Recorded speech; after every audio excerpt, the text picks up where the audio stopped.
Hey, it is noon on Thursday, Pacific Standard Time, and today is day 4 of coaching business tips. So, what I wanted to share with you today is probably not what you're expecting.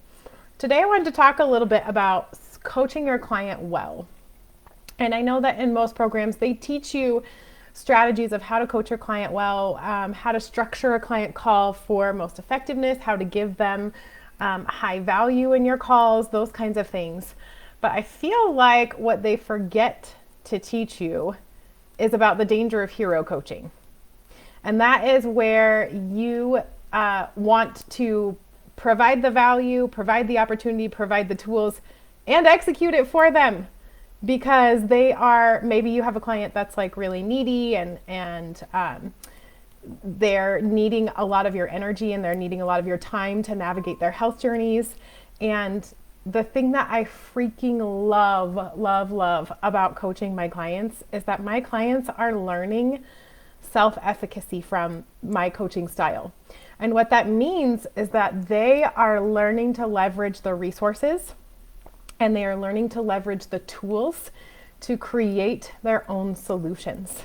And I am not going to lie, when I first started coaching, I thought that coaching meant being on call 24/7 and solving my clients' problems for them right away and jumping in with an answer the second that they asked a question.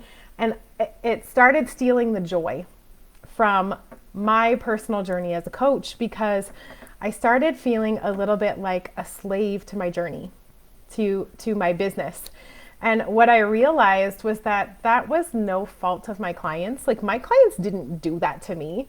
I did that to myself by trying to put myself up on a bit of a pedestal and be the guide, the resource, the one and the only.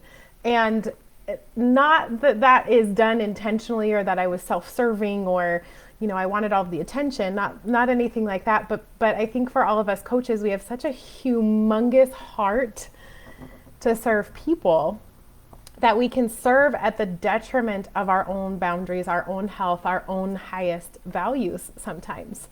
And so that's what I wanted to talk to you about today is how to really coach a client well. And the first tip I have is from like how to actually coach your client perspective. And one thing that I've noticed is that it is not the leaps and bounds by any means that create results for your clients. It's the what does 10% better look like?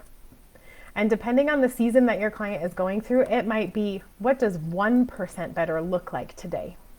Because the truth is, it's those teeny tiny millimeters of steps forward that create huge results on the back end. I always tell my clients that are navigating some big challenges and feel like they're failing, quote unquote, like they feel like they're not doing a good job. I always have to high five them because the truth is those clients that are really facing a lot of challenges and learning to navigate those are the clients that are learning to become self-reliant. They're the clients that are getting a lot of practice in the new skills that they're creating to create a new lifestyle. So for like my number one tip for giving really high quality client coaching is to just ask, what does 1% better today look like? If they're capable, what does 10% better look like? Set the bar low enough that they can feel like they're accomplishing something. And this is really important if you're working with those type A personalities like me. I like to set humongous, massive goals and then I get stuck in but I have to do this and I have to do this and right? Like I stress myself out with all the things that I have to do to achieve my goal. And that it doesn't freaking work. What does 1% better today look like? And just do that. So that's one of my tips on the client support end. On the coach support end, I want you to know that you are a professional. You have a business. You have massive value to add. And if you feel like you are on call and you are a slave to your client's needs, then you're doing it wrong. So I want to give you permission to be a professional. I want to give you permission to check in with your messenger or text messages from your clients once or twice a day. You are not on call unless you choose to be. I want to give you permission to ask amazing questions that allow your clients to create their own answers. I give you permission to point your clients to the resources that will help them solve their own problems.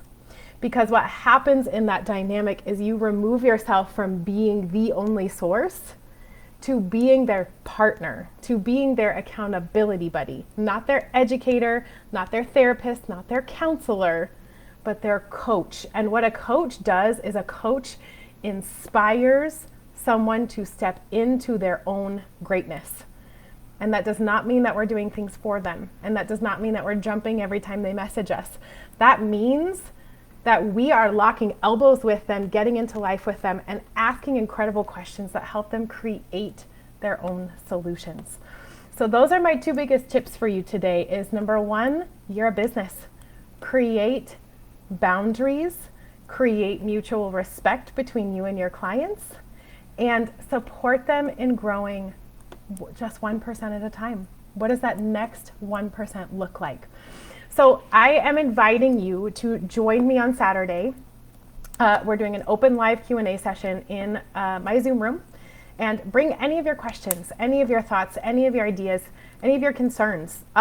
If anything that I've said, you're like, no, I don't agree with that, and you would like to bring that to the table and chat about it, I am totally and completely open. Bring that. If you would like to join me, type Saturday into the comments. And if you missed yesterday, I actually posted my scheduling link in there and offered some free coaching just for you guys. I love you so much. Keep serving. There are people out there that need the gift that you have as a coach. And tomorrow we're going to be chatting about scaling your business. Cannot wait to see you there. Much love, you guys.